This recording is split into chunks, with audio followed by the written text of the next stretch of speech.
My name's Grant Collins. I'm a member of Iraq Veterans Against the War. I was a corporal in the 1st Battalion, 23rd Marines. Was in Iraq from August of '04 to May of '05. A few months after I was there, I mean, a lot of things weren't sitting right with me. The command structure, the missions that we were getting didn't make any sense.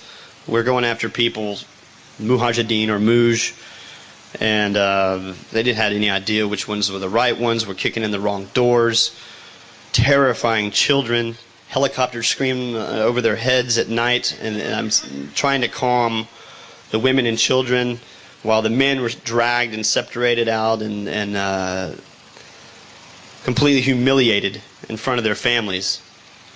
In that culture, it's a very big deal to be treated with respect in front of your family, just as it is in ours. But in this, I mean, it can mean a lot of shame. When I really came to the point where I knew that what we were doing was absolutely morally wrong was when, well, a few days, everybody knows, a few days after Bush was reelected, we are allegedly reelected. We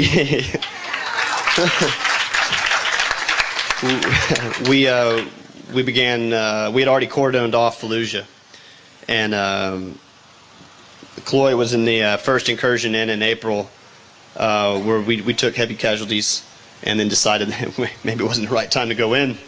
Maybe there's too many of them in there.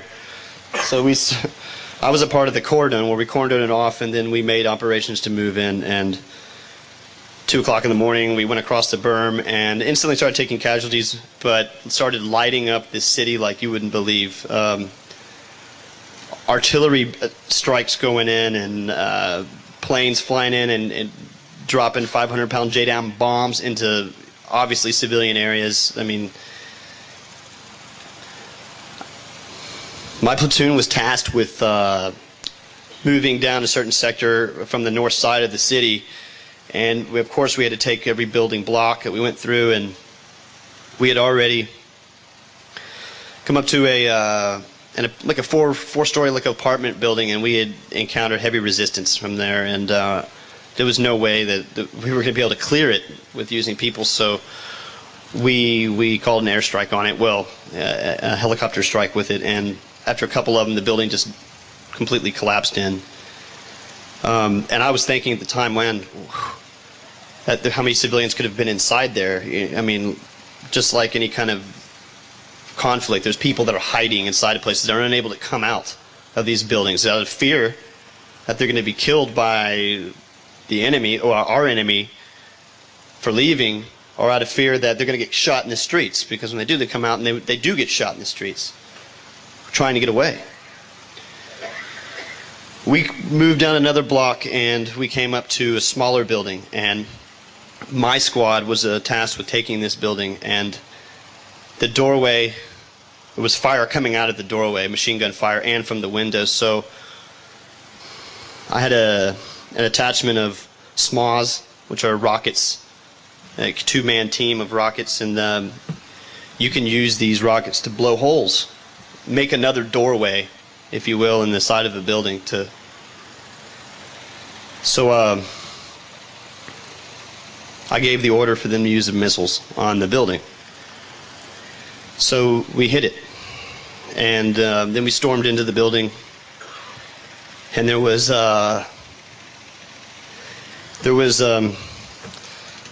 two 14, well, looked about a 14-year-old kid, a 6-year-old kid, and a young, maybe could have been her husband, I couldn't tell because he was so messed up, and a woman that was bleeding, but not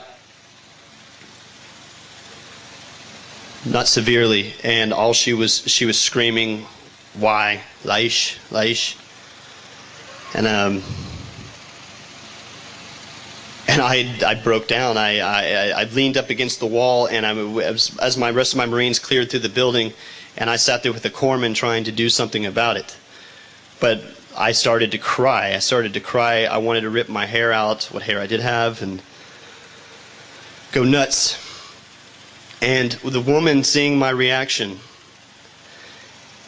came up to me and put her hand on my cheek and said, Inshallah, which is God's will.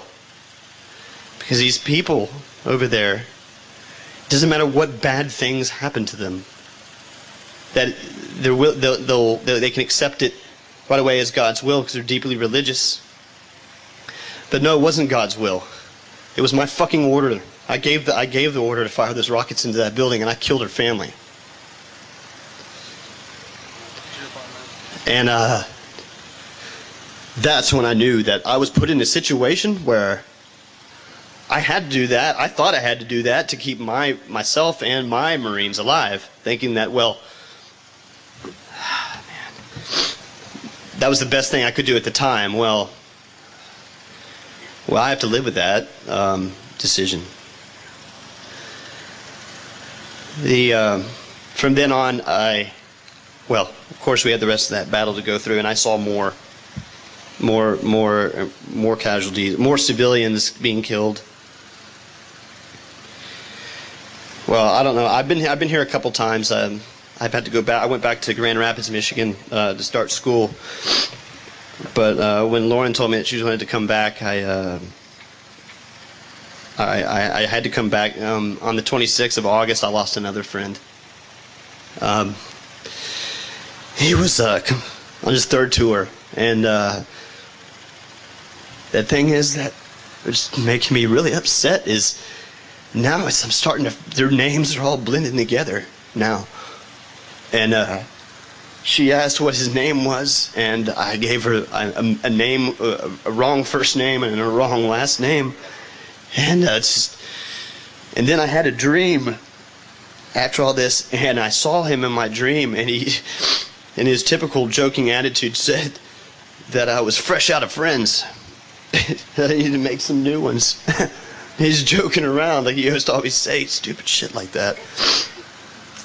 And anyway, it's my duty now.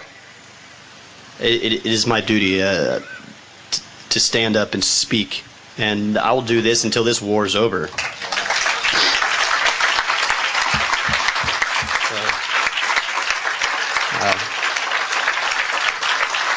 That's all I have.